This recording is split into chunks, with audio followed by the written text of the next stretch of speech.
삼성바이오로직스가 증권선물위원회 고위분식 결정에 대해서 적극적인 반격에 나섰습니다.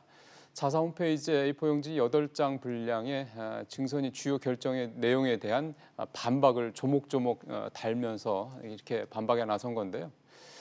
그만큼 향후 법정에서 분명히 법리 공방이 치열할 수밖에 없다. 그런 예상도 충분히 가능해 하고 있습니다. 삼성바이오로직스에서 좀 반박했던 주요 내용들을 중심으로 삼성바이오로직스의 주장, 그리고 그에 앞서 증선위가 그 부분에 대해서 어떤 결론을 내렸는지, 그리고 어떤 포인트가 사법부에서 좀 주요 쟁점으로 볼 것인지, 이런 부분들을 좀 줄 하나하나 좀 짚어보도록 하겠습니다. 김광삼 변호사님 모셨습니다. 변호사님, 네, 오십시오. 안녕하세요. 예.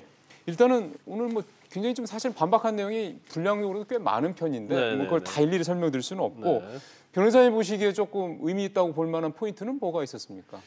근데 전체적으로는 그거 아니에요. 이제 분식에 관련된 것은 왜 연결 회사로 않고 저 뭐 지분법으로 했느냐, 그 문제 아니겠습니까? 그러면 여기 잠깐만요, 변호사님. 네. 시청자분들이 사실 회계 문제 저도 사실 어렵습니다. 그래서 연결과 지분법 요 차이 조금 설명을 해주시면. 연결은 이제 지금 문제가 되는 삼성바이오로직스의 처음에 이제 자회사로 시작했지 않습니까? 네. 삼성바이오 에피스. 그렇죠. 에피스가 종속회사면 이제 연결해서 해야 하는 거고요. 그렇죠. 이제 관계회사, 그러니까 내가 삼성바이오로직스의 지배하는 회사가 아니고 단지 지분만 가지고 있으면 이제 관계회사로 해야 하는 거예요. 그래서 그 과정에 대해서 이거에 대해서 우리는 이미 대형 그 회계법인 뭐 우리나라 대형 4개 중에서 3개로부터 문제가 없다는 걸 다 받았다는 거고요. 그렇죠. 그다음에 사실은 상장 전에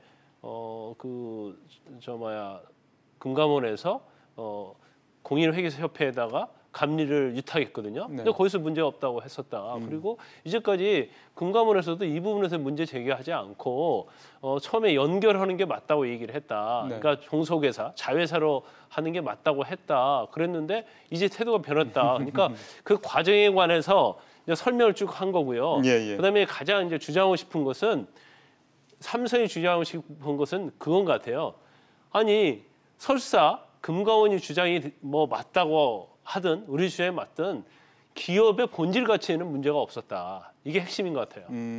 기업의 본질 가치가 없는데 이게 왜 분식회계냐, 결과적으로. 그 말씀은 조금 더 풀어서 설명해 주셔야 될 것 같은데, 본질 가치에 문제가 없었다라고 삼성이 주장하는 거는 뭘 근거로 얘기를 하는 겁니까? 그러니까 예를 들어서 뭐 그 전체적으로 보면 지금 금감원에서 지적하는 것은요, 처음부터 종속회사로 했잖아요. 근데 종속회사 되면 안 되고 관계회사가 돼야 한다는 거죠. 왜냐하면 미국 바이오젠과 이제 85% 15% 해가지고 바이오에피스를 설립을 했잖아요. 그렇죠. 그러면 바이오젠에서 콜옵션을 행사할 가능성이 있기 때문에 원래는 관계회사라는 거예요. 그런데 이걸 종속회사라고 했다는 거죠. 그런데 실질적으로 보면 바이오에피스가 결국 시장 가치가 굉장히 좋아졌잖아요. 뭐 여러 가지 신약 같은 거 바이오시밀러를 판매하면서 시장 가치가 높아졌거든요. 그러면 결과적으로는 관계회사로 하는 것 자체가 이걸 재무제표에 반영하는 거기 때문에 그 본질에 있을 차이가 없다는 거예요. 처음에 종속회사로 했느냐, 그 과정에 있어서는 뭐 자본 잠식 문제 이런 게 나오지만 전체적 가치와 결과로 보면 시장의 기본 가치에 삼성바이오로직스에는 본질의 차이가 없다, 문제가 없다. 그게 제가 볼 때는 가장 주장하고 싶은 것 중에 하나였을 거라고 봅니다. 알겠습니다. 그러면 좀 하나하나 이제 분류를 해서 좀 들어가 보겠습니다. 주장한 내용 중에 하나 눈에 띄는 게 이제 이번에 스모킹 건이라고 아주 핵심적인 그런 증거가 됐던 게 이제 내부 문건 몇 가지였는데요. 이 부분에 대해서는 그냥 정보교류 차원이다. 뭐 이걸 그렇게 무슨 대단한 뭐 공모한 것처럼 이렇게 얘기하는 건 우리는 아니라고 본다. 이런 얘기도 하더군요. 그러니까 이제 검토한 문건 중에 하나다는 거죠. 그리고 만약에 어떤 삼성바이오로직스와 관련된 것을 비밀 문건이라고 한다면 우리가 이걸 공개할 이유가 없다는 거예요. 그러니까 지금 삼성 입장에서는 그거 한 회의는 팀 전체가 참석한 회의 또는 과장급 이상이 참석한 회의에서 그걸 검토를 했기 때문에, 이게 만약 삼성바이오로직스의 불리한 내부 문건이라고 한다면 이렇게 검토를 했겠느냐, 공개적으로. 그래서 1번, 2번 일부만 보는 그런 자료가 아니다라는 거예요. 그렇기 때문에 여러 가지 검토 문건을 가지고 서로 정보교류 차원에서 얘기를 한 것이지, 이걸 외부에 뭐 나가게 되면 분식회계 문제가 될 수 있고 그런 문건은 절대 아니다. 그래서 이걸 가지고 스모킹 건이라고 하는 것은 맞지 않다. 이게 이제 삼성의 주장이죠. 그러니까요. 근데 그런 주장에 대해서는 논리적 타당성이 있다고 보십니까?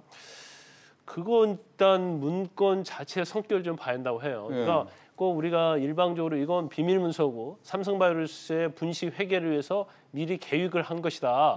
그 과정에서 나온 것이다. 그렇게 볼 여지도 상당히 있다고 봅니다. 그렇지만 제일 중요한 것은 이 문건의 성격이 과연 삼성에서 주장하는 것처럼 그런 문건이냐 아니냐. 근데 이건 결국 검찰이 조사를 해야 할 사항이죠.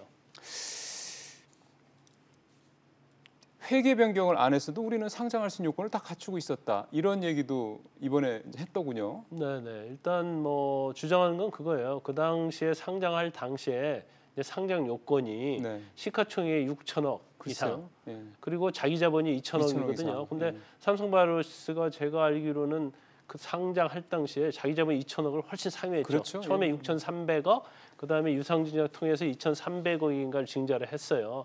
나중에 이제 뭐 콜옵션 부채까지, 콜옵션 바이오젠 합친 것까지 합치면 금액이 2조가 넘어가는 거죠. 예를 들어서. 그런데 콜옵션은 이제 나중에 한 거니까 그걸 뺀다 하더라도 상장 요건인 자기 자본 2천억 이상, 시가총액 6천억에는 충분히 도달을 했기 때문에 상장에 있어서 분식회계를 위해서 상장할 이유는 없었다. 이제 그런 취지의 주장으로 보입니다. 그렇군요. 그 부분은 상장 요건 자체가 그 당시에 있었던 상장 요건이 있었던 거니까 이 부분에 대해서 결국 삼바가 이 얘기를 하는 이유는 어떻게 해석을 해야 될까요? 자기들은 상장 요건, 상장인권에 대한 뭐 이를테면 감독 당국 이런 데 특혜를 받았다는 부분에 대한 어떤 반박이라고 봐야 될까요? 그렇죠. 상장을 하기 위해서 분실 회계를 한 것이 아니다. 이제 그런 취지를 보여요. 그러니까 아까 그 똑같은 얘기죠. 본질적 기업의 가치는 문제가 없었고 상장하는 것 자체는 이 증선유에서 분실 회계로 판단하는 것과는 아무 무관하다. 그래서 우리는 분식 회계를 할 필요가 없다. 그런 취지로 받아들일 수 있는 거죠. 자, 이제 법원에서 이제 이 부분을 어떤 법리 공방을 가져갈까지에 대한 부분을 좀 살펴봐야 될 것 같은데요. 뭐 변호사님께서 보시기에 이제 뭐 증선의 결론도 있고 분명히 그다음에 삼성이 오늘 조목조목 이제 반박한 내용도 다 있지 않습니까? 뭐 쟁점들은 어차피 겹치는 거니까. 자, 이제 법원들이 양측의 주장에 대해서 이제 어디에 이제 더 주안점을 두고 무게를 둘 거냐 이런 부분일 텐데요. 일단 이제 검찰의 수사가 중요하겠죠. 그래서 검찰의 수사 자체는 제가 볼 때는 금과 뭔가 좀 다르게 진행될 가능성도 있다고 봐요. 어떤 면에서요? 실질적으로 제일 중요한 것은 이제 고의성이잖아요. 그렇죠. 그러면 검찰에서 기소를 해서 유죄 판결을 받으려고 하면 고의성을 입증해야 하는 거예요. 그렇지만 금감원이나 증선유에서는 그게 형법이 요구하는 엄격한 고의성에 대해서 증거가 없다 하더라도 여러 가지 이런 상황을 보면 이건 당연히 고의성이 있다. 그래서 약간 법에서 유죄 판결을 받는 거에 비해서는 좀 완화된 그 정도의 자료만 가지고도 증선유나 금감원에서는 고의성을 판단할 수 있다고 보거든요. 그렇지만 재판과 관련돼서는 이제 검찰에서는 기소를 해서 유죄를 받아야 하잖아요. 그러니까요. 그러면 확정된 거의 고의가 있었다는 부분을 검찰이 입증을 해야 하는 거거든요. 그러면 그 과정에서 지금 예를 들어 삼성에서 내세우고 있는 것은 아니 국제 회계 기준에 보면 잠재적 의결권이 있는 경우에 그게 현실화될 가능성이 있으면 그것은 관계사로 하는 게 맞다는 게 국제 회계 기준이다. 그리고 우리는 그런 것들을 다 믿었고 그다음에 공인회계사 협회에서도 문제가 없다고 유탁감리할 때 얘기를 했었고 그다음에 대형 회계법인에서도 문제가 없다고 얘기했는데 우리는 전문가 아니지 않느냐. 그걸 다 믿을 수밖에 없었다. 그래서 과실은 있을지언정 고의는 없다. 이제 그렇게 나올 가능성이 크다고 봐요. 근데 증선에서 그 부분에 대해서는 이제 명백하게 이제 근거들을 댔지 않습니까? 말씀하셨던 그 공인회계사 이런 부분들에 대해서는 아예 원래 공인회사한테 감리를 부탁했던 그 자료 자체가 삼바가 이제 삼성바이오를 갖고 있는 뭐 자기들한테 유리한 정보를 줬다라고 이제 증선위는 또 판단을 했고 그다음에 또 앞서 말씀하신 대형 회계법인 3개가 사실은 이 과정에 적극적으로 뭐 공모를 했다는 식으로 또 증선위는 보고 있지 않습니까? 그러니까 이제 검찰에서 이제 기소를 하려고 하면 이제 그런 부분을 확정적으로 증거로 잡아야 하는 거죠. 그래서 검찰 아마 조사가 상당히 좀 길어질 가능성이 크다. 그러면은 일테면 좀 그 증선위에서 삼성바이오로스에 이제 그 의견서를 주면은 그때 이제 그 행정소송을 하겠다고 좀 삼바 측은 얘기하고 있잖아요. 그러면 그 행정소송과 관계없이 검찰 조사가 진행되면 관계없이 이제 행정소송 가는 거고. 그건 별개고요. 일단 행정소송하는데 지금 주식 자체가 거래 정지도 있잖아요. 그런 부분들. 그다음에 증선위와 관련돼서 지금 삼바의 어떤 불이익들, 예를 들어 뭐 과징금이랄지 그런 부분까지 아마 다 행정소송 할 거예요. 그래서 제일 아마 그 삼바와 삼성바이오로직스와 관련된 주주들 입장에서는 가처분 신청을 해서 가처분이 받아들이냐 받아들이지 않느냐 거기에 관심이 제일 많을 겁니다. 그래서 일단은 받아들여지면 거래가 재개되는 거니까. 거래가 재개되니까요. 그래서 재판부 입장에서 굉장히 아무튼 신중할 것이고 왜냐하면 가처분이 받아들여지면 이거 사실은 유죄가 되냐 무죄가 되느냐 아니면 증선유예 결정이 옳으냐 옳지 않느냐 이제 그 부분과도 연결은 돼 있지만 그렇게 생각할 수 있죠. 예. 확정적은 아님에도 불구하고 가처분이 받아들이지만 이건 법원에서 증선유예 결정과 다른 생각을 하고 있는 게 아니야. 이제 그런 뉘앙스를 줄 수 있어요. 맞습니다. 그래서 상당히 복잡한 부분이 있다 이렇게 볼 수 있습니다. 알겠습니다. 변호사님 말씀 잘 들었습니다. 고맙습니다.